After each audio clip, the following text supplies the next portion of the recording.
مجھے معلوم تھا وہ پہلے مجھے اندر لے جائے گا۔ میں دکان پر گئی اور پیچھے سے آواز آئی، چاچا پہلے میرا کام کر دو۔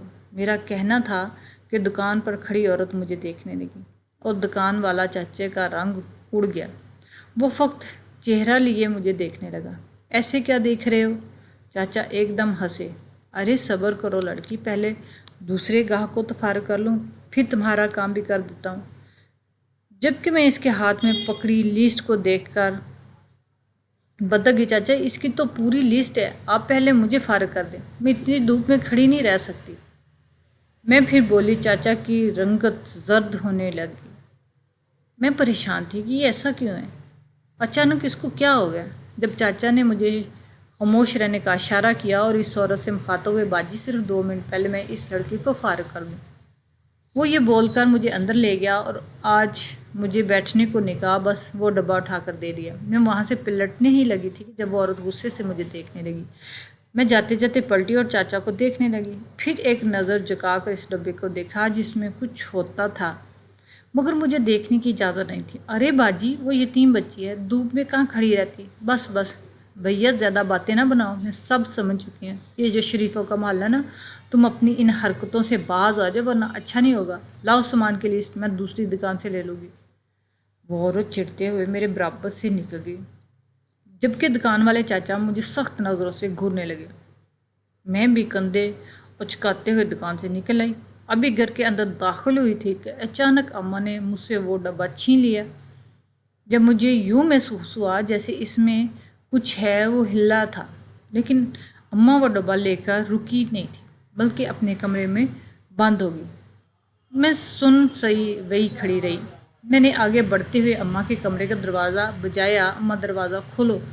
مجھے نہ جانے کیوں بہت عجیب لگا، لیکن پھر بھی میں خود کا وہم تصور کر رہی تھی۔ چپ رہو اور تنگ مت کرو مجھے، جاؤ یہاں سے کچن میں کھانا رکھا ہوا کھا لو۔ کچھ دیر بعد اماں کے کمرے کے بند دروازے کو دیکھنے بعد میں کچن میں چلے آئی۔ وہاں تازہ روٹی اور مرغ کا سالن پڑا ہوا تھا۔ دیکھ کر مجھے حیرت نہیں ہوئی تھی، کیونکہ جب سے پرچون والے ڈبے اور پیسے بھجوانے شروع کیے تھے تب سے گھر میں عیاشی شروع تھی۔ میں کھانا کھا کر فارغ ہوئی، رات ہونے کو تھی کہ اماں ابھی تک کمرے میں بند تھی۔ میں نے 1-2 بار دستک دی لیکن اندر سے کوئی جواب نہیں آیا، شاید وہ سو چکی تھی۔ میں بھی اپنے کمرے میں چلی گئی، نہ جانے کیوں آج دل ویران سا ہو رہا تھا۔ میں بستر پر لیٹی تو مجھے اس لڑکے کا خیال آیا جو روز میرے پیچھے آتا ہے۔ غصے سے سر جھٹکتے میں نے آنکھوں پر بازو رکھے، لیکن میرا دل بہت عجیب سی کیفیت کا شکار تھا۔ ایسے لگتا تھا جیسے کچھ بہت غلط ہے اور میں اپنی آنکھوں سے دیکھ نہیں پا رہی۔ میں ویسے ہی بستر پر لیٹی کروٹیں بدلنے لگی، نیند مجھ پر مہربان ہو گئی اور میں سو گئی۔ اچانک مجھے کھٹ پھٹ کی آواز محسوس ہوئی، گھڑی پر وقت دیکھا تو رات کے 2 بجے تھے۔ میں بستر سے اٹھ کھڑی ہوئی، باہر نکلی تو آواز کچن سے آ رہی تھی، یعنی امی اب کمرے سے باہر نکلی تھیں۔ میں جلدی سے امی کے کمرے میں گئی اور وہ ڈبہ تلاش کرنے لگی، لیکن وہ مجھے کمرے میں کہیں نہ ملا۔ کچھ سوچتے ہوئے نیچے دیکھنے لگی تو دنگ رہ گئی، بیڈ کے نیچے تو بہت سارے ڈبے پڑے ہوئے تھے۔ میں حیران تھی کہ اماں مجھ سے یہ ڈبے کیوں منگواتی ہے اور روز روز مجھے پینٹ شرٹ پہنا کر بھیجنے کے پیچھے کیا راز ہے۔ میں یہ سوچ رہی تھی کہ مجھے لگا کہ وہی دکاندار امی کے ساتھ دوسرے کمرے میں موجود تھا۔ مجھے خود پہ شرم آنے لگی، امی کن کاموں میں پڑ گئی۔ میں 1 گھنٹہ ان کی باتیں سننے لگی مگر ان کا مطلب نہ سمجھ سکی۔ میں وہی بیٹھ کر رونے لگی۔ کچھ دیر بعد اماں دروازے پر کھڑی خون خوار نظروں سے مجھے دیکھ رہی تھی۔ کیا کر رہی ہو یہاں؟ ان کے پوچھنے کا انداز بہت عجیب تھا۔ کچھ بھی نہیں، بس ویسے ہی آپ کے کمرے میں آ گئی تھی۔ دوپہر میں دکان پر کیا تماشا لگایا تھا تم نے؟ میں کمرے سے نکلنے لگی تھی جب وہ ایک دم پوچھنے لگی، کچھ بھی تو نہیں کیا، وہ دکان والا تمہارا اتنا خیال کرتا ہے اور تم سے تھوڑا انتظار بھی نہیں ہوتا۔ اماں غصے سے پوچھنے تھا کہ میرا پھر دماغ گھوم گیا۔ ایک یہی بات تو مجھے پریشان کر رہی ہے۔ اور اماں پھر خود سوال کا موقع دے دیا، کیوں دیتے ہیں وہ ڈبہ مجھے؟ کیوں کرتے ہیں اتنی مہربانیاں؟ کیوں مجھے اندر لے جا کر بٹھا دیتے ہیں اور پھر پیسے بھی وہ روز کیوں دیتے ہیں؟ میں چیخ پڑی۔ مجھے اپنی ماں کے کردار پر یقین تھا، لیکن یہ ڈبہ بھی تھا کہ ایسی باتیں زیادہ وقت چھپتی نہیں رہتی۔ اگر یہ بات محلے میں پھیل جاتی تو ہم کسی کو منہ دکھانے کے قابل نہ رہتے۔ میرے چیخنے پر اماں کا چہرہ زرد پڑ گیا۔ تمہارے باپ کے مرنے کے بعد مجھے مجبوراً امی بول رہی تھی۔ جب میں نے ان کی بات کاٹی، اماں، آج کے دور میں کوئی انسان اتنا اچھا نہیں ہوتا کہ وہ اپنی بیوی بچوں کو چھوڑ کر دوسروں کی فکر کرے۔ اس کو خود کو اتنی بچت نہیں ہوتی جتنی وہ یہاں بیچ دیتا ہے۔ کیوں؟ مجھے آج ہی جواب دیں تاکہ کل زمانہ جب مجھ سے سوال پوچھے تو میں انہیں دینے کے لیے میرے پاس جواب تو ہو۔ میرا کہنا تھا۔ اماں کا ہاتھ اٹھ گیا اور میرے گال پر ہاتھ رکھ کے ماں کو دیکھنے لگی۔ جب انہوں نے بازو پکڑتے ہوئے مجھے باہر کی جانب گھسیٹا اور اپنے کمرے کے باہر لے آئی، میں تیری ماں ہوں، تو میری ماں نہیں، کوئی سوال کا حق نہیں رکھتی تو، اور نہ ہی تجھے جواب دوں گی۔ میں ہکا بکا سی اماں کو دیکھ رہی تھی جب وہ میرے منہ پر دروازہ بند کر کے اندر چلے گی۔ میں ان کی دروازے کے باہر کھڑی پتھر ہو گئی تھی، پھوٹ پھوٹ کر رو رہی تھی، فوراً جا کر کمرے میں لیٹ گئی۔ رات دیر تک روتی رہی، روتے روتے آنکھ لگ گئی۔ اگلے دن میں اماں بھی خاموش اور میں بھی، ہم دونوں بالکل چپ تھے۔ میں گمان کر رہی تھی کہ شاید میری کل کی باتوں کی وجہ سے وہ ڈبہ اور 1000 کا نوٹ کا سلسلہ رک جائے گا، لیکن مجھے بہت تعجب ہوا جب دوپہر میں اماں واپس میرے کمرے میں آئی۔ 3 بج گئے ہیں، جا کر ڈبہ لے آؤ، دکان پر چلی جا۔ جب انہوں نے مجھ سے کہا تو میں نے بنا کچھ کہے افسوس سے کھڑی ہو گئی، پینٹ شرٹ پہن کر گھر سے باہر نکلی۔ آج میرے چلنے کی رفتار دھیمی تھی، ہزاروں سوچیں دماغ میں گردش کر رہی تھیں، سوال سر اٹھا رہے تھے، پر جواب ایک بھی نہیں تھا۔ پھر اس ڈبے میں کیا ہے؟ مجھے پہلے کبھی تجسس نہیں ہوا تھا۔ ہاں، یہ سوال دل میں ضرور اٹھتا تھا کہ آخر وہ کیوں اتنی مدد کرتا ہے، پر اس ڈبے پر کبھی شک نہیں کیا۔ لیکن اب مجھے یقین تھا کہ اس ڈبے میں ضرور کوئی غلط چیز تھی۔ ابھی بھی چل رہی تھی جب مجھے پھر اپنے پیچھے قدموں کی آہٹ سنائی دی۔ وہ غصے سے آنکھیں پیچ گئی، غصے کی شدید لہر جسم میں دوڑ گئی۔ پیچھے مڑ کے بنا کسی لحاظ کھری کھری سنا دی، روز روز میرا پیچھا کرتے ہو، کیا سمجھتے اپنے آپ کو؟ باپ مار گیا تو جو جی چاہے گا وہ کرو گے، مجھے اس طرح چھیڑ تاڑ رہے گے؟ ہمت کیسے ہو تمہاری؟ روز روز میرا پیچھا کرتے ہو، کیا چاہتے ہو؟ محلے کے لوگوں کو جمع کر کے تمہیں جوتیاں پڑواؤں؟ میرے بولنے کے درمیان وہ مسلسل بولنے کی کوشش کر رہا تھا، لیکن میں نے بولنے کا موقع ہی نہ دیا۔ اگر آئندہ میرا پیچھا کیا تو بتاؤں گی، میں یہ بول کر پلٹی، لیکن اگلی بات نے میرے جیسے جان نکال دی۔ وہ بولا، زندہ رہو گی تو بتاؤ گی نا؟ میں نے ڈر چھپاتے ہوئے پیچھے مڑ کر اسے دیکھا۔ تو مجھے مارنے کی دھمکی دے رہے ہو؟ میں بولی تو اس بار اس کا جواب چونکا دینے والا تھا۔ تمہاری ماں کا رویہ تمہیں اب تک عجیب نہیں لگا کیا؟ تم نے کچھ غلط نہیں دیکھا، پھر بھی تم اس میں شامل ہو؟ اس کا پوچھنا تھا کہ میرے الفاظ گم ہو گئے اور میں بھی واقعی خوفزدہ ہو گئی۔ یعنی باقی سب بھی میری طرح محسوس کرنے لگے تھے، یا پھر سب جان چکے تھے؟ میں سمجھ نہیں تم کیا کہنا چاہتے ہو؟ میرا پوچھنا ہی تھا کہ اس کے اگلے سوال نے رہی صحیح ہمت مجھ سے چھین لی۔ روز جو تم ڈبہ لے کے جاتی ہو نا، اس میں کیا ہوتا ہے؟ اس کا سوال عجیب ضرور تھا، پر سچ بھی تھا کہ شک مجھے بھی لاحق تھا۔ اس ڈبے میں گھر کا سامان ہوتا ہے، میں عام سے لہجے میں جواب دیا، تو اس نے نفی میں سر ہلایا۔ اس ڈبے میں سامان نہیں، بلکہ اس کے بعد جو اس نے بتایا، مجھے ایسے لگا جیسے میں ابھی گروں گی اور مر جاؤں گی۔ میں بے یقینی سے پھٹی پھٹی آنکھوں کے ساتھ اسے دیکھ رہی تھی۔ میرا دل ایک دم خوف سے سگڑنے لگا۔ اس کی بات معمولی نہیں تھی۔ تم یہ سب جھوٹ کہہ رہے ہو، میری ماں میرے ساتھ ایسا نہیں کر سکتی۔ میرا کہنا تھا کہ وہ تھوڑا قریب ہوا اور پھر ایک ایک کر کے مجھے ساری بات بتانے لگا۔ میں نفی میں سر ہلاتی سنتی گئی۔ بڑی دوپہر میں جو راز مجھ پہ فاش ہوا تھا وہ جان نکالنے کو کافی تھا۔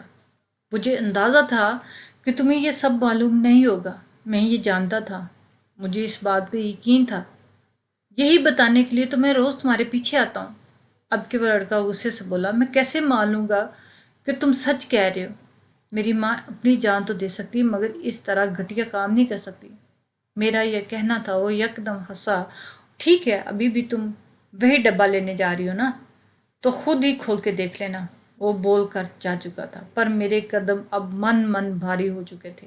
میں شکستہ قدموں سے دکان پر گئی۔ آج دکان والا چاچا مجھے اندر لے گیا اور شیطانی نظروں سے مجھے دیکھنے لگا۔ وہ اپنی ہوس بھری نظروں سے مجھے دیکھنے لگا۔ مجھے لگا جیسے لڑکا بالکل سچ کہہ رہا تھا۔ میں نے وہ ڈبہ لیا، خاموشی سے واپس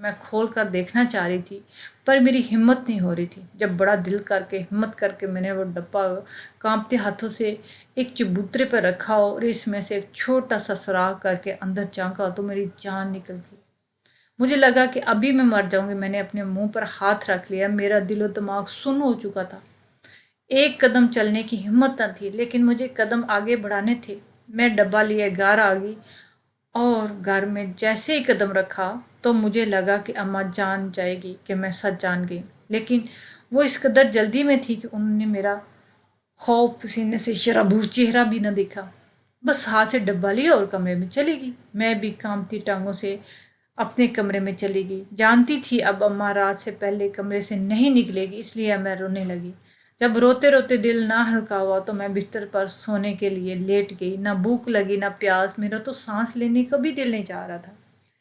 تبھی سونے کا فیصلہ کیا کہ مجھے اس وقت جاگنا تھا جب اماں میرے سونے کا فائدہ اٹھاتی تھی، لیکن یہ صرف کوشش تھی کہ دوسرے کمرے کا منظر سوچ کر جان جا رہی تھی۔ یہ وقت بہت تیزی سے کٹا اور رات کے 12 بج گئے۔ میں بستر پر لیٹی رہی اماں کے انتظار میں۔ مجھے آج اس لڑکے نے یہ بھی بولا تھا کہ خیال رکھنا کہ تمہاری اماں کو شک نہ ہو کہ تم سب جان چکی ہو، کیونکہ وہ جانتا ہے جو تم نہیں جانتی۔ اس وقت میں پوچھنا چاہ رہی تھی کہ وہ اب کیا کیا جانتا ہے، لیکن نہ پوچھ سکی کیونکہ جتنا سنا تھا وہی جان لیوا تھا۔ مزید سننے کی سخت نہیں تھی۔ مزید 1 گھنٹہ گزرا تو پوری رات کے 1:45 بجے اماں کے کمرے کا دروازہ کھلا اور خلاف توقع وہ سیدھی میرے کمرے میں آئی اور قریب آ کر مجھے دیکھا۔ میں نے اس لمحے آنکھیں بند کر کے سانس تک روک لی۔ جب اماں میرے کمرے کا دروازہ آہستگی سے بند کیا اور کمرے سے نکل گئی، میں آنکھیں کھولی فوراً اٹھی۔ آہستہ سے میں کمرے کی کھڑکی کھول کر دیکھا تو اماں ہاتھ میں کچھ لیے باہر کو بھاگ رہی تھی۔ میں جانتی تھی ان کے ہاتھ میں کیا ہے۔ میں تیزی سے ان کے پیچھے گئی اور چھپ کر دیکھنا چاہا تو گھر کے باہر اتنی رات کو وہی پرچون والا کھڑا تھا۔ اب سب کچھ صاف تھا، ساری حقیقت سامنے کھل چکی تھی اور میں اب بھی ایک سچائی سے ناواقف تھی جو شاید اسی طرح کی خطرناک تھی۔ میں واپس کمرے میں آئی، میرا دل پسلیاں توڑ کر باہر نکل رہا تھا۔ مجھے صرف اب صبح ہونے کا انتظار تھا۔ ساری رات آنکھوں میں کٹی۔ اگلے دن بھی میری اماں سے بات نہ ہوئی۔ جب اماں نے واپس مجھے 3 بجے وہ ڈبہ لینے کے بھیجا، میں نے وہ ڈبہ لا کر اماں کو دے دیا، جسے لیتے ہی اماں کمرے میں چلی گئی اور میں وہیں سین میں بیٹھ گئی۔ اچانک دروازہ زور زور سے بجنے لگا۔ کھولا تو دیکھا باہر پولیس کھڑی تھی، اس کے ساتھ پولیس والی عورتیں بھی تھیں۔ وہ لوگ تیزی سے اندر آ گئے اور اماں کا دروازہ بجانے لگے جب تک اماں نے دروازہ نہ کھولا، لیکن جیسے ہی اماں نے دروازہ کھولا ان کے ہوش اڑ گئے۔ پولیس جلدی سے اندر گئی اور وہ چھوٹا سا بچہ اٹھا لائی۔ وہ دکاندار اماں کو چند گھنٹے کے لیے بچہ سنبھالنے کو دیا تھا، بدلے میں اماں کو کھانا اور روز کا 1000 روپیہ بھی دیتا۔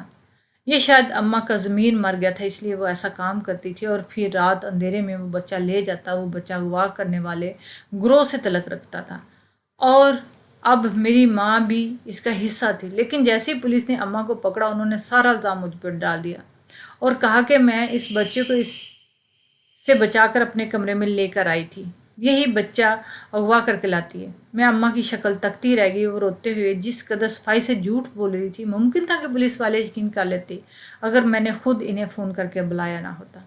اب اماں کے سارے جھوٹ پکڑے گئے تھے۔ میں اماں سے روتے ہوئے پوچھنے لگی کہ مجھ پر چیخ پڑی اور بولی، خبردار جو مجھے ماں کہا، تو پیدا ہوتے ہی ماں کو کھا گئی تھی۔ میرے سر پر تو آسمان ہی ٹوٹ پڑا۔ جس کو میں ماں سمجھتی تھی وہ میری ماں ہی نہیں تھی، اس کے اندر ممتا ہی نہیں تھی۔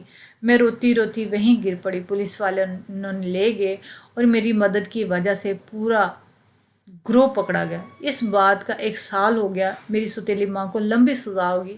میرے باپ کی نظروں میں اچھا رہنے کے لیے یہ ان کا اب تک ڈرامہ تھا جو انہوں نے بچپن سے جوانی تک کیا۔ شاید مجھ سے بھی سہارے کا مفاد طلب تھا۔ میری شادی ہو چکی ہے اس لڑکے کے ساتھ جس نے مجھے سچائی بتائی تھی، میرا لاکھ پوچھنے کے باوجود۔ اس نے یہ بات کبھی نہیں بتائی کہ اسے یہ بات کیسے پتہ چلی۔ میں اپنی زندگی میں بہت خوش ہوں مگر دل میں کسک باقی ہے۔